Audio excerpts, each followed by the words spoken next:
Hey guys, how's it going? And welcome to another Divide and Impera video with the Terminator. Here I am, the first time you're seeing my face, and I am joined here by Camille, one of the developers of Divide and Impera, Rome 2 Total War. And today we're going to run through a few questions about the mod, a few questions about Cam and his background, about the future of DEI as well, and possibly some sneak previews of the next update. So should be really exciting stuff. I hope you guys enjoy it. If you do, give the video a like. Obviously, drop your thoughts, questions in the comment section below, and subscribe if you want to see more. So let's get started. Hey Cam, and welcome. How are you doing? I'm good, thank you. Nice. Well, I'm super excited, dude. I've a lot of questions. This is gonna be a nice, I think, around about 30-minute interview about yourself, your background, how you got into modding, and DEI. It's got to be the best mod ever made for a Total War game, in many people's opinion. So yeah, let's just get started. If you're happy to, my first question would be, tell me about yourself. Tell me about your background and how you got into modding a game in the first place. Oh, that's a long question. So where to start? Basically, I began playing Total War games since like 2001. Obviously, it was first Shogun, and I was really like stunned by the scale of the game because before, like my first game was actually Age of Empires 1 and Settlers 3, and of course Quake 3, like all of the 10-year-old kids usually have. But yeah, um, I was just amazed by the scale of the games, and since then I've become a huge fan. I've been playing all of the titles, and since like Rome 1, I even started modding them a bit. Of course, at first I was just using mods, but when I was in high school, I even like as a like a fun game. I asked friends about the factions that they would like to have, and I tried to basically do like a multiplayer tournament in our dorm that each of my friends had like a custom faction made by me. Of course, just mostly using existing units in the game, but it was pretty fun because everyone had what they wanted to have in their arms. It was pretty fun. And after that, I started to usually like just edit other mods to my liking and stuff like this. But it Hmm. wasn't really until I've joined Dividend Impera that I started to mod seriously. I was modding a lot for on like Polish modding scene. Hmm. Mainly like adaptations of some of the mods like Balloon Cruises. It's amazing mod for Medieval 2, and it's really, I think, underrated. Although one of the issues was that the main mod is in Italian, not really in English, so it had to be translated and stuff like this. But All right. the mod was great. And then Interesting. I shortly became a part of Europa Barbarorum 2, Oh wow. Okay. which was like my dream come true because I would probably not mod Dividend Impera if not for Europa Barbarorum 1. It's like for me that's the best mod I ever played, even though probably it would not hold as much today. But when I just try to Hmm. gather my memories, at least how I remember it is the best mod I ever played. And even if not like mechanics might not be the best for today, but the impact it had on me was amazing. And Absolutely. yeah, and then I slowly started to move from Polish modding scene to like international modding scene. And then the Rome 2 was released, and we all remember Rome, at least most of us remember Rome 2 on day of release, and it was really Yeah. fun. Like if you like to, you know, get naked and crawl on the broken glass type of fun, the stuff like this. But it was fun. Yeah, we enjoyed this for what it was. But Yeah. basically, I tried few mods that were out, and there was one mod that caught my attention. It was called Ars Artia Gratis, something like this, or Hmm. Ars Gratia Artis. Oh, Ars Gratia Artis, and it had just small team of like 2 or 3 people, which eventually later became Dividend Impera. But that was just the Okay. humble Wow. beginnings of the mod. And the even like at that time, Dresden was not like the leader of the team. He was one of the modders that were working on the team. and Celea was the guy who was like doing everything. Like he was like a machine of the human, because basically like a lot of stuff that we have till like today, like one of the most important Dividend Impera systems were made by him. Like he did all of the reforms on his own, all of those scripts, like which we people at least know Dividend Impera for up to today. He did a lot of stuff with combat that I really enjoyed, even though I changed everything that he did eventually. But that just because I had to have my own setup to be more comfortable when I was working on the mod. And he also set up a lot of stuff that we never really like. There were like some stuff that he did, we just left as they were done because we could not comprehend how he made it to work. But if it was working, it was fine. But this sad part began like I think it was the spring 2014, and on one day Salah was gone. He did not log ever again to Total War Center. His account on Steam went dark, and nobody could get a contact of him. And I guess we can't really be sure what happened to him, but it doesn't look good if he just disappeared on one day on all of the platforms. And for a time, of course, everyone was hoping he would be back. And this was the time when I was joining the team, but not as someone who works on main mod parts. I just said that I can handle like forums as a moderator and just promote Dividend Impera on other sites and stuff like this, just to help out the team so they can focus on the work, and I will do media stuff. Yeah. But after time, when Salah was clearly not coming back, and we were like releasing some updates, but a lot of stuff, especially like combat-wise, that were like getting a bit out of hand. Because there was like no single person that was overseeing all of the battle-related stuff, like stats of units and whatever. And I just said, okay, I can do it. I'll try my best. And it wasn't the best. At least on the first try that we had with Dividend Impera 1.0. But it eventually, ironed out. And this is where we came in, to be today. So it was like 2014 when I joined. Most like guys like Dresden are from 2013. So it's still a big portion of my life, because ever since then, I've been constantly working on the mod.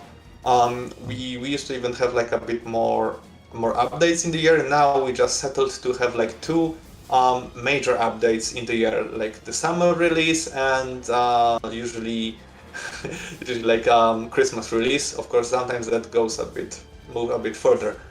Yeah. But yeah, we usually have like two major patches each year that provide either fixes or more content or more like overhauls to factions. Wow. And like outside of like modding, like what is my background is that it's rather unusual. I've been from like a historical stuff. I've of course been a history student. I did my major, and then I even started PhD, doing my PhD in history under Professor Nicolas Secunda, who is known for like Osprey Publishing, because most of mods that do ancient stuff actually using like his book. Wow. After like first year, I dropped out because I actually preferred to make a living rather than being a PhD. And yeah, I'm fine. I like it's actually great. I don't regret it. I actually think it was a very good decision, because I actually can focus a lot more on history than probably if I would be doing PhD, because at least in my country, in Poland, there's a lot of like paperwork involved and stuff you don't really want to do. You're just forced to do on time. And it's, for me, it like kills the passion of working it. And outside of being a history student, I've been actually first Polish pro wrestler too. What? It was a crazy trip. Sadly, it ended 2 years ago after like 10 years in the ring. Okay. Just injuries were piling up, and basically my neck is dead, my back is dead. And Wow. luckily, my knees are fine-ish, but I don't give them many years to go.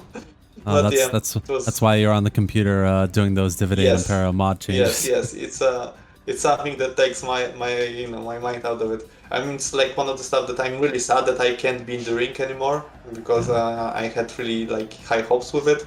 Mhm. But I did good. I had a nice time with it, and yeah, I'm just happy that I've been a part of it too. Okay. Wow. I mean, that sounds like you've gone through a lot, between when Divide and Impera started and here from the team and your personal life as well. That's a lot, dude. Wow. I mean, I don't know what to say. I can't believe you were a pro wrestler for Poland. That's insane. Yeah, Um, that's because I was even a trainer at the time too. But yeah, that since I can really, it's not that I could not train people, but how to put it? It's like I enjoy being in the ring so much that it hurts me, like hurts me to watch other people do it, but I can't. I'm not sure right, if right. this Okay. makes Yeah, I sense, but kind of yeah. I kind of get it. Yeah, yeah, yeah. Okay. Wow. Well, Well, first of all, my girlfriend is Poland, so Oh, my girlfriend is from Poland. So I yeah, go to Wrocław mm, kind of regularly, every few months to see her family. yeah, So I just first of all, I love Poland.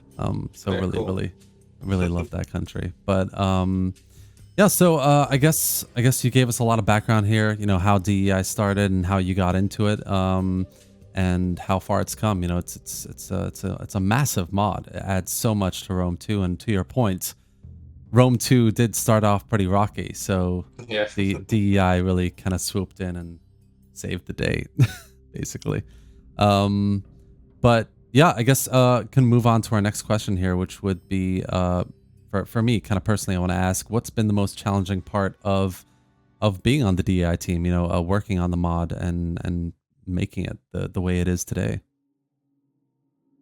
The most challenging part is definitely now it's fine, but when there were like updates still being released for the game, that was definitely challenging because, of course, well, I would say it was the most difficult on Dresden because he actually had to update campaign stuff, which are the nastiest part to mod because a lot of it is like for example like campaign files like this.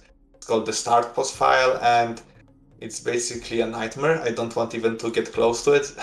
It's one of those files that you basically can't edit it without going, from scratch. They're like at least depending on the part of it. You can just go back and just edit a few stuff again. You just basically need to do it, again like Mhm. everything again.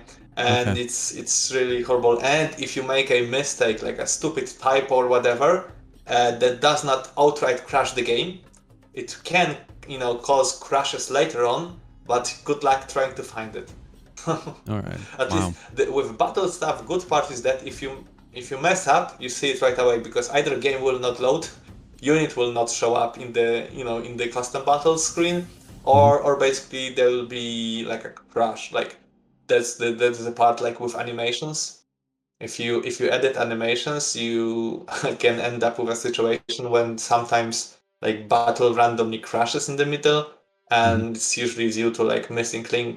And I remember there was a time, it was horrible time for us because we've changed a lot of animations.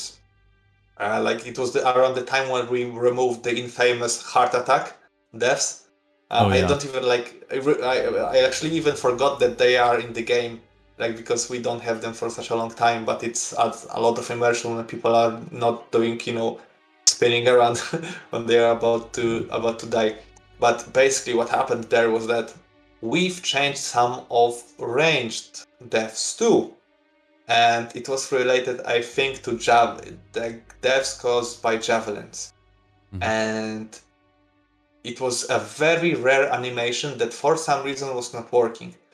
But we did not like really see it until like few months later, like after it was already changed, because it was a very rare case, and you actually had to your screen had to be on the unit that was about to get killed. So you might be even lucky, don't even see it in like 20-30 battles. and then have it like in 5 battles in a row. And it took us really long time like to think like, what the hell is wrong? Like what's the issue? Until we finally someone pinpointed that, hey, it only happens when there are like projectiles coming around. It's like, okay. So then we tried to test stuff, like, we just do like, 10 battles in a row, try to repeat a scenario, and then it turned out that melee was fine, but it happened only when there were like some missiles involved. And then, yeah, we were lucky enough to find it. That sounds like a like needle in a haystack. Yeah, and it's like, oh my god. And if you had ever a chance to see how animation files look, it's like, it can cause a headache because it's just a big block of text and you can really easily mess up stuff. But like from the most recent stuff, like what was the most challenging, I would say it was when the last patch was released with Empire Divided campaign. Because a lot of stuff has changed. Like this patch added a lot of stuff to the game, like the politics system overhaul and stuff like this. But it was done by this new studio, CA Sofia, and the issue was that it was like their first attempt on doing stuff for Total War, and they did a lot of stuff in a way that was better for them, but not really mod friendly. Like, and the stuff like they were like hard coded and or really difficult to tweak. We got around it, but yeah, it was a bit difficult to adjust. Like for example, like there were like some stuff that were clearly not working for us, and some stuff that we really did not fix until even like lately. But yeah, this is like on Dresden, so good luck to him with stuff like this. It's all on For me, yeah, I am actually lucky that for the battle stuff, it's usually I'm working on my own setup. It's also like a project that I finished, I think, in 2018 or 19, that I basically reddit most of combat stats. I know people hated me for it for a bit because they were already like used to what unit stats look like, and what is a lot of attack, what is low amount of attack, stuff like this. Yeah. And they were a little pissed off at me, and I can understand why. But basically, I built like a system that allows me to change. I can reshape every single combat stat for Divided Impera units, which is like 2,600 units at this point. In like 30 minutes, I can change everything. All of the melee attack, charge amount, like melee defense, I can do everything now, and do the same for prices, because everything is now being calculated by Excel, which is a bit, I know sometimes it lacks like a human touch, especially in terms of units, but it's actually much better for balance. And especially like in campaign, once you add all of those bonuses that come from like generals, technology, I mean, base stats are not that important because they won't stay like this for long. And like the last thing that is like difficult for me, because after time I moved also to working on factions and doing units, is of course trying to find sources for some factions, and some factions are a nightmare. Like you can't find stuff for them, like something that maybe you can talk a bit more later, like factions like Massalia. You can't find anything on them. Like you can't find any images how their warriors looked, or how their auxiliary from Celtic tribes looked like, or even if they had them, or maybe we're just it's a nightmare to try to get something to the satisfactory level of like Divided Impera, because I won't lie, we have some units that of course are a bit of a stretch. Especially for factions that we know did not survive past certain date. But people still expect them to, when they play as them to have some sort of reforms or get like a better level of them. So it's a bit of a compromise. Like for example, we have Sparta, and we have like Spartan Terakitae, which is like their heavy sword infantry. But Sparta never survived long enough to be able to form such troops. They only have them because, like, based on how Sparta developed, which contrary to what people think was much more open to innovation in terms of military stuff, I would say they would probably develop something like this, but of course we don't have it backed by sources, yet we have such unit, which is a compromise. Right. And there are like also like you have feedback to manage from like people that are like, let's say you have faction like Mederi, which is like, you know, push it faction, and they mostly have like light units. They don't have any like late game units, I would say, because of course, based on what we know, they did not form such units. But you know, if you already control 3/4 of Europe, why shouldn't you be able to make like Mederi legionaries if you have, you know, the wealth and knowledge and everything, which makes of course sense, but that's the, you know, hard part to decide if you should allow it or you shouldn't allow it. So Yeah. I mean, I guess one point of view, one way of looking at it is, you know, you're a modding team who's trying to be historically accurate. You're trying to, you know, get as much of it the way those factions were as possible. But you also need a level of creativity. You know, you can't just stick to the book every time. You need to be a little creative in terms of, exactly, like what if Medewi actually conquered, you know, all of Saudi Arabia, pushed up into Anatolia and started attacking Rome? Like, what would have happened? Kind of just exactly. That makes total sense. I think that's I mean, part of what DEI makes it amazing is the diversity of its roster. There's so many units, so many interesting different styles for different types of factions and cultures, and I mean, I don't see like no one should ever hold it against you that you're creative with it. You know, that's what I'm trying to say. And it's also like some people might think it's weird, but I actually enjoy when factions are not like balanced perfectly against each other. Like I actually like factions that don't really have like good units, and by good units I mean like, you know, heavy cavalry, heavy infantry, stuff like this, and that like focus on more like, let's say, modest units. But for me this is like an additional challenge. Like for example, you have like Numidia, which can be extremely strong faction when used properly, but when you just, you know, you give them a glance, you see just light units, javelin, stuff like this, which people usually do not associate with like very strong faction. But they can be very strong. Of course, you need to adapt your playstyle to it, but you know, they don't have like your typical you know, all-rounder units like legionnaires or stuff. Although they actually have legionnaires, which are imitation legions, but you know, they are not like elite level of heavy infantry. But yeah, that's something that I actually enjoy, when some factions have better stuff and some factions don't have like, you know, real top tier units. But for me it adds flavor to them, because that makes them more unique, because you need to, you know, think a bit more when you play as them, change your tactics a bit, maybe like contrary to what most players do, maybe actually need to focus just on trying to get as much of, you know, as many of cheap units, rather than just, you know, stroll around with like one elite army or whatever. Yeah, it makes sense. I mean, well, one of the things I like to say in my guides, for example, is that in DEI, most of the time quantity beats quality. You know, so for example, you know, if you have a faction, you're playing a faction that is a lot weaker in a lot of ways versus other factions. You can use some of that weakness as a strength, and basically play around with it, play with the play style and make it your own. Okay, cool. Well, that was really cool. It turned into, you know, from what has been challenging for you building DEI to how are you creative with it, which was pretty cool. Pretty nice morphing of the question. But I guess we can kind of naturally move on to your kind of next update for DEI and what you're working on currently. Tell us more.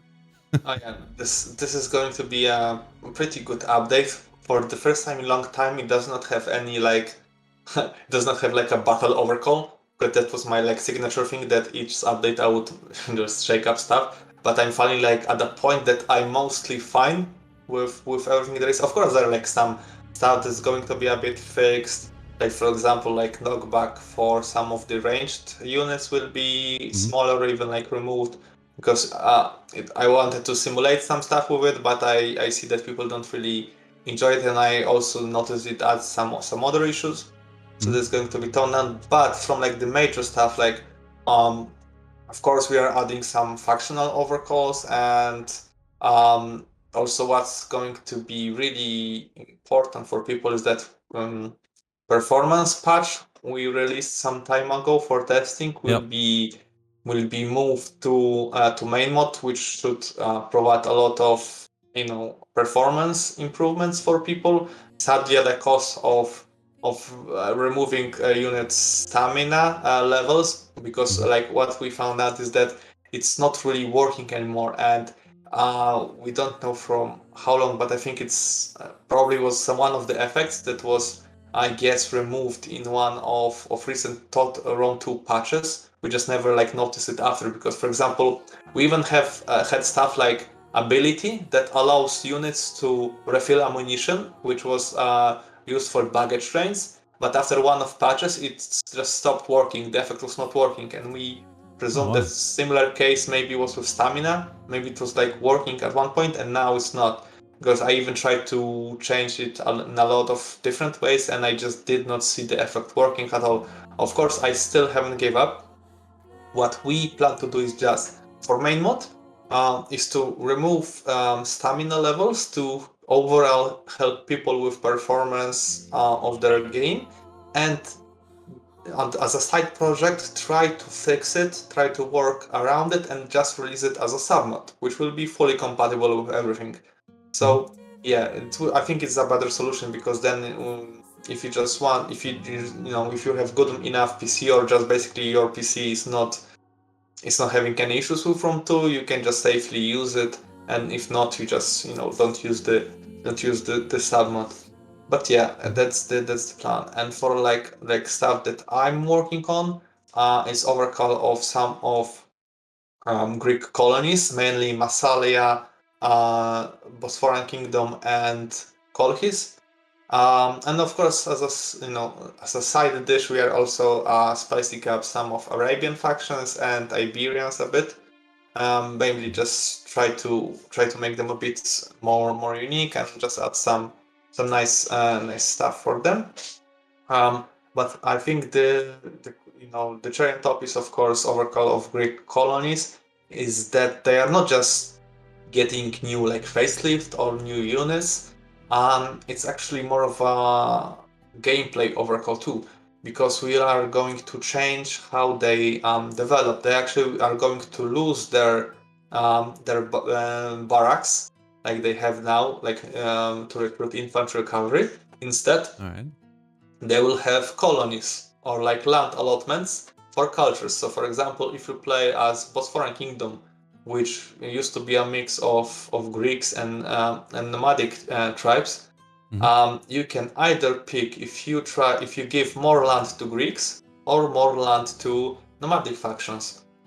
Because like historically for Bosphorian Kingdom, what they did was that Greeks were keeping with towns that were working as trade hubs, and they had something called Scythian peace, which meant that Scythian tribes are giving them protection, and then in exchange, of course, they get goods from Greeks. And it used to work for quite a long time until Sarmatians came in and ruined the party. But basically, what this will do in terms of gameplay is that if you build, let's say, a Greek settlement and you develop it more, you of course get Greek units from it.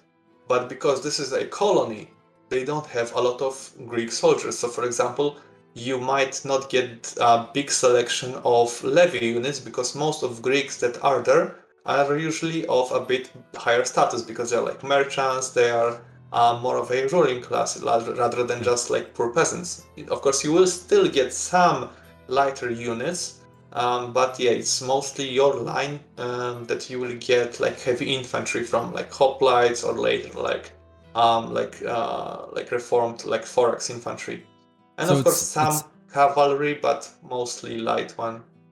So it sounds like take the Bosphorian Kingdom as an example, for factions that historically come with kind of two cultures.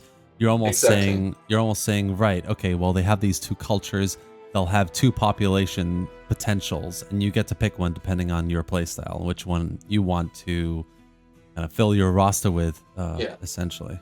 And of course, outside of, and of course, and as a mirror, like the Scythian line will of course allow you to get some lighter units, like foot archers, stuff like this, and of course cavalry. So you will have to try to develop both. But that's not just about the units. These buildings are all going to work as a cultural centers and economic centers. So if you go with Greek line, you get commerce bonuses, you get bonus to sanitation, you get some other like mostly economically related stuff. But since you give more land to Greeks at an expense of nomads, you get diplomatic penalty with nomadic factions with each settlement you build, because you basically take away land from them. Yeah. And if you give more land to nomadic tribes to settle, it works in the opposite way. It gives you like more agricultural bonuses. It gives you like bonuses to combating like banditry, because nomads are keeping peace, so they are getting rid of the bandits. But like your sanitation is lower, and of course you get like bonuses to diplomacy with nomadic tribes, because they are like fine with you, since you don't you don't stretch your presence there. You just give land to them, everything, and it's fine. And of course, if you like build like at the same time both nomadic and Greek settlement and develop them at the same time, of course some of the negatives are netting each other out.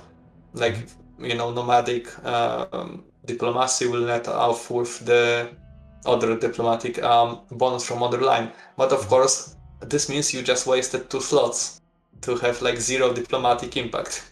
So of course you need to be picky. I guess if it means you can have access to those different types of units at like without the expense of the diplomatic effect, it might make sense. But yeah, I mean, I guess it all depends on why you're building the building, right? If you're building it because you want to be like a more Greek faction and be closer to those Greek states, rather than the nomads, then that's what you'd be going for. You can't really do that if you're building both buildings, basically. Yeah, exactly. Of course, and as always, like stuff, actual values of it will of course iron out during testing, and probably once we get more feedback after release, because of course if you have like 10 testers, they will give you some results, but it's not as much as when you get like 100 people or like 1,000 people playing and giving their opinions on it. But so I guess some of the bonuses will change post release, but yeah, that's the idea. And one of the more unique changes will be like for Colchis, because contrary I think how they worked in the vanilla game, and it's pretty much close how they are now, is that Colchis was not a Greek state like Bosphorus or Massalia. They were not ruled by Greeks. They were just like they're actually like Kartli, like the other Georgian faction.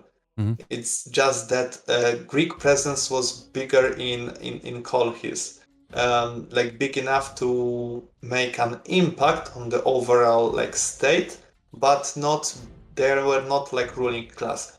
So in Colchis it's like the opposite. Like there, your like this Caucasian Iberians, like they are like your native people, and Greeks are the foreigners. So the Greek barracks are going to work there as like your secondary line rather than your primary line. Because of course what I forgot to mention is that of course both lines are going to add to the cultural bonuses too. So like in case of Bosphorus, if you build Greek line, you get Greek influence, and of course nomadic influence, and similar here. So it's also like at the price. Okay, so it sounds like the update is gonna have a look at the performance patch that you talked about, which sounds really exciting, and kind of special attention on some of those Greek states. Is there anything else that you want to say there here? are probably like a ton of stuff I miss, and sorry to Dresden, because like I can't stress enough how much work Dresden does. But just basically like he works more than anyone else in the mod team. It's just that stuff that he does are not as flashy as stuff that I do. Because with units, oh, look at this unit, look at this screenshot, and you can see it. But if you say, hey, I changed this bonus and this bonus and this, it does not, it doesn't strike you right away when you look at it. But also what I forgot to tell, and this is actually a big change that was requested for a long time, is that we are finally changing our victory conditions. So they will hopefully make a lot more sense now, and they will hopefully should also add to a bit shorter campaigns.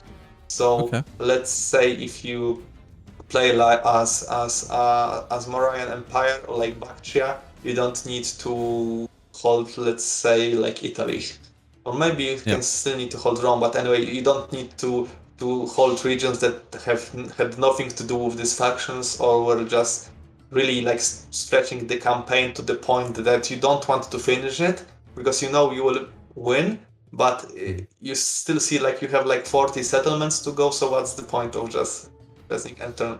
So it's hopefully going to allow for a bit shorter campaigns in terms of how much you need to conquer, but they should also make a lot more sense. And we can't cheat ourselves because at least I guess most of people don't finish their campaigns because they're like at the point that they know they already won and just lose the fun because they know they have no challenge anymore.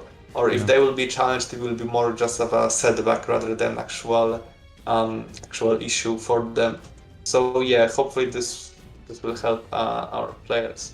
Yeah, that sounds amazing. So you're saying victory conditions are changing for both short and long term to be more unique to each faction, I guess, to be a bit more like historically, if you're Bactria, you'll probably more expand sense this for them.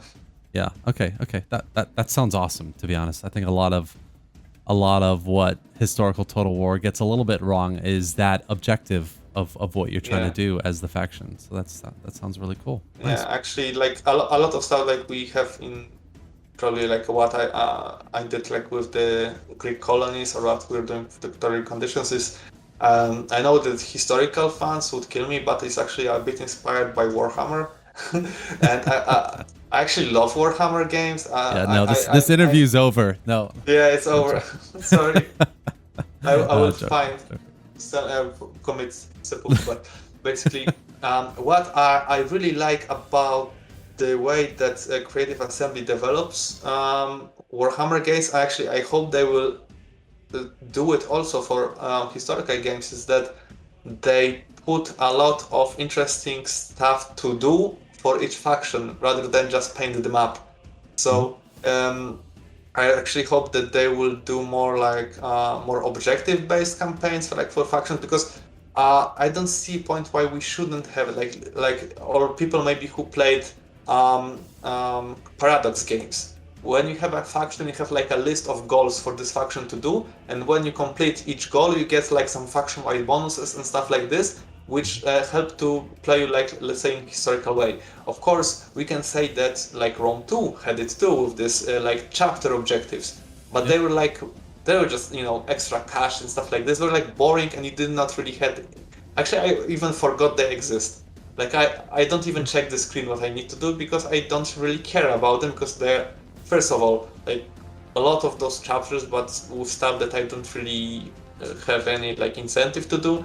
But if you would have like few goals, but that they're really like explained well what you want, what the game wants you to do, and it helps you to play like in a historical way if you want to role play, or you can just ignore them straight away and maybe complete them later. I think that would be great, rather than like because honestly, when you look at like vanilla Rome 2, you can pretty much play every faction in the same way. It's just a matter of units you have and small bonuses, but you don't really see like big gameplay differences between factions. While when you play like Warhammer game, if you play like vampires or greenskins or like, let's say, like what faction would be Beastmen, it's different like for all of them. And it's not the same. You can't like play the same way. And hopefully I would like to for new historical games to have the same way. Yeah, I think just staying on Warhammer for a second, probably one of the main reasons why it's so successful is because, you know, what CA are trying to sell with these games is longevity. They're trying to get players to not just play one or two campaigns, but try every faction and see that actually they're different and they can play this game for months, if not years, and still enjoy it, right? Rome, Shogun, Empire, there wasn't that much of that, really. There was a lot of, you know, Rome 2 was out. Let's play as Rome. Let's play as Carthage. You know, let's play as maybe the Parthians a few times. Yeah. It's good fun. All right, that's it, kind of thing. Yeah, I would say like the Three Kingdoms, like the Wars of Enter, like Three Kingdoms as a platform for future games is honestly the best game ever. It has the best combat engine, even if the base game is not utilizing it.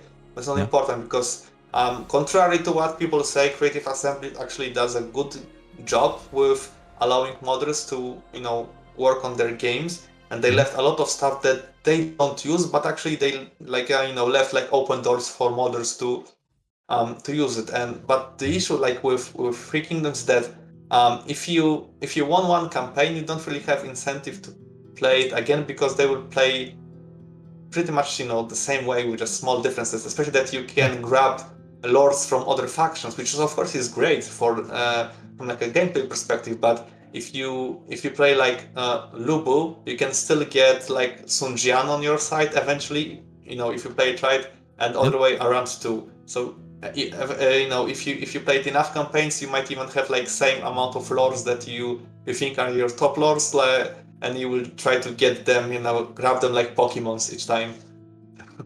Yeah, absolutely. Makes sense. Okay, cool. So, I mean, it sounds like there's a lot coming in this next update, which is really exciting. I have a couple questions from my subscribers as well that we can just run through if you're happy to. Oh yeah, sure. I'll just take this off. Yeah, go for it. Absolutely. Just a second. It's amazing, by the way. It's such good effort.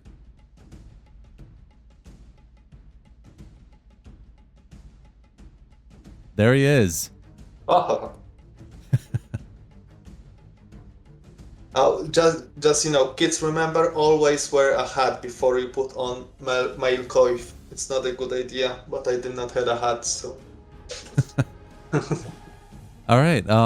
Cool. Well, okay. One of the first questions here is an interesting one. Is are you looking to add a different kind of starting date to DEI at all in the future of it? If we are going to add a new starting new starting date, I don't think so. Like not for at least for the grand campaign, but if time allows us, we might do like something like with Alexander, which is like you know, different periods set in, and maybe we'll do it. But we had some ideas. Yet, like the biggest obstacle is time.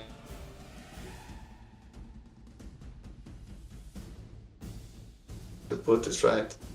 Well, we spent enough of our lives on Dividend Impera as it is, and just doing something like this from scratch might just not be good time, you know, time investment. Especially that we are still like working on main campaign. We are not done with this with grand campaign, and adding new starting dates.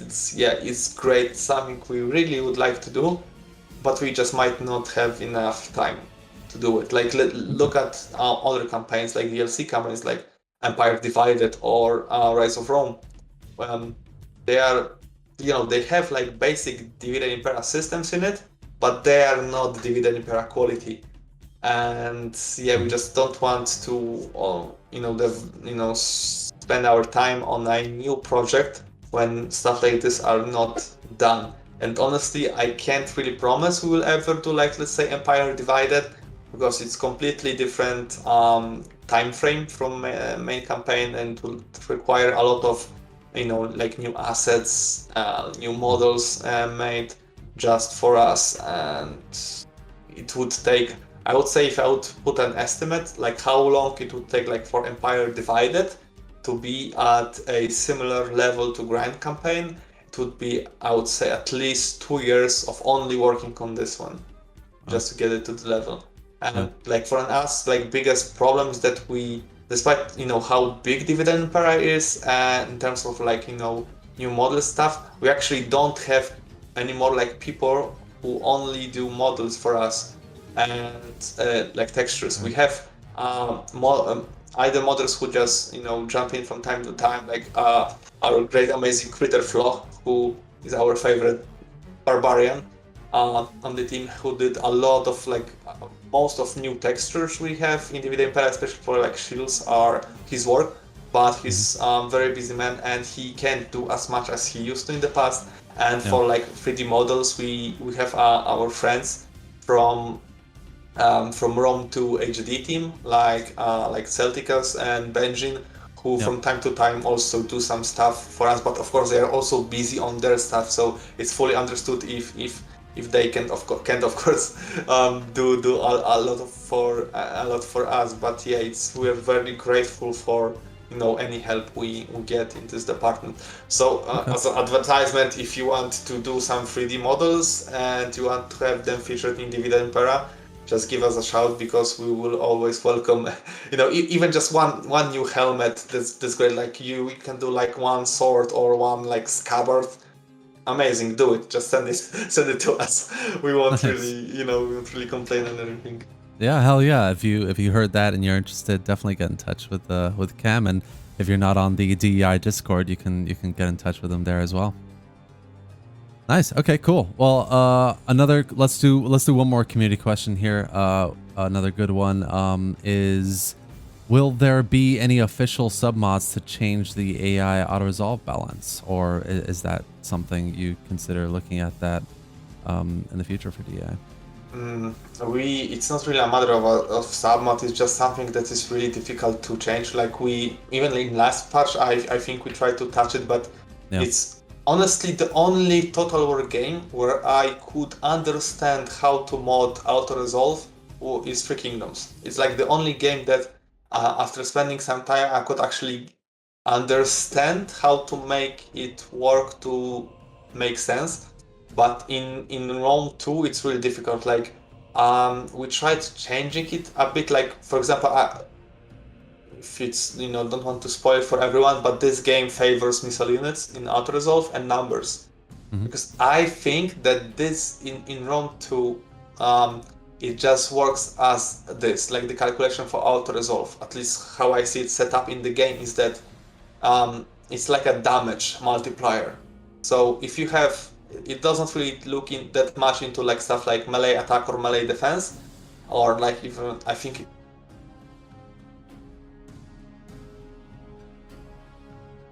if you have like a lot of men, the multiplier is higher because it just multiplies against their numbers. And for missile units, it's actually tricky because missile units have melee and ranged units, so it actually works as a 2 unit. Like even if melee attack is small, but it still counts as this. And that's how I think it works. And in last patch, I think we tried to lower the amount for range damage, but of course you don't want to do it too you don't want to change it too much because you can end on the opposite of the spectrum. But yeah, I don't think there is really a good solution. And sometimes you can do like extreme changes in the values and have like no effect. Like let's say I think when I tried to edit it was that like ranged damage was a multiplier like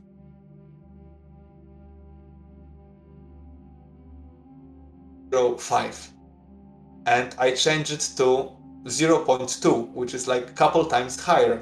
It's still a small number, but it's a couple times higher because it's 0.2 rather than 0.005.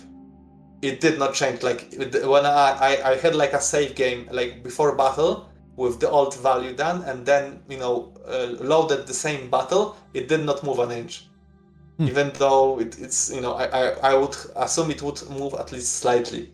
And but yeah, so that's it. And I know that's also like the most infamous exploit in Rome 2 that also works for Dividend Impera, is that you can have like a 3 stacks of lightest, cheapest spearmen, and they will obliterate everything.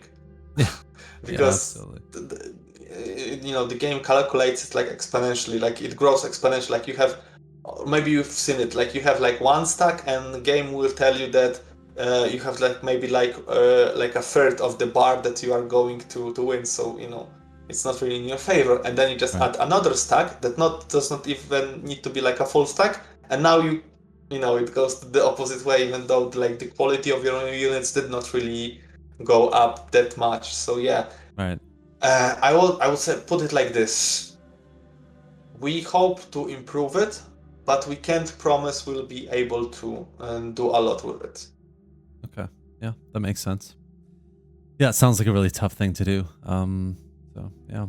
Okay. Plus, of course, what's the worst part about it is that you have like almost infinite amount of army compositions, like like templates you can have, and the combos between units is like too many variables to like make a good test, Right. because you can test it for like 5 different army compositions, and it will be fine, but it will be wrong for like 10 others, stuff like this. So it's really Right. really Okay. difficult. Yeah, that makes sense. All right. Well, we're drawing towards the end of our interview here, Cam. But if you wanted to say anything to your fans and the players of Divide and Impera right now, what would it be? What do you want to tell the players? I would like to thank everyone for being such a devoted fan base for so many years. Um, because it's like, for me, it's going to be like, what now? It's going to be 7 years of working on this mod. For Dresden, it's like 8 years, and we still have a lot of support from people. We still get a lot of feedback, and as like in your case, like even if you put videos about DVD and Impera, they still get a lot of views because people really really enjoy it, and I'm very grateful for it, because it really motivates us to work more and work harder. Like, despite working on so many years, we are not slowing down at all. If we slow down, it's because, like, in my case, I'm perfectionist, so I'm really never pleased with what I do. So like I try to make stuff better and better and better, like for each update. So Yeah. we are not slowing down, we are not dropping on quality. We try to improve it, but that's all because of you guys, because you show us so much support. And of course, you can always join our Discord, where you can chat with us when we usually post some sneak peeks, especially when I get too excited about something and I just drop in screens like a machine gun, like with some new stuff. And Yeah. Yeah. also, if you want to influence Dividend Impera, you are very welcome. Like what I even discussed before with victory conditions, that's not something that was done by our team. That was actually done by Q Sertorius, which is one of our Okay. long time users, that just basically did like a submat, and we just welcomed him to be part of our team. And yeah, that's it. And Wow. it can be everyone. Like if you want to do something for the mod and you have some ideas, you can always drop us a message and we can work something out. Awesome. Sounds good. Yeah. It's a brilliant message to tell your fans. So thank you. And yeah, I mean, thank you for coming on here and talking to me. We've had some really interesting questions. We got to know you as a developer and your background, where you come from. You're a pro wrestler, and it's been 7 years since you've been working on DI, which is insane. And we know a lot more about the next update, which is awesome. So thank you for coming on, and thank you for being a developer and creating this amazing mod. Yeah, and thank you a lot for hosting this interview, and for all of the promotional stuff you do for us, even though we never ask you. So that's great. Yeah, I love it. I love it. And yeah, it's my pleasure. Okay, thanks. All right. Okay. Well, that's the end of our interview, guys. So if you've been watching, thank you for watching. I hope you've enjoyed it. Thank you, Cam, for being on here and doing this interview with me. And hopefully we'll do many more in the future as the EI continues to get updated and worked on. So that's going to be the end of our video and interview here. I'll say goodbye and thank you. Thanks, guys. Thanks.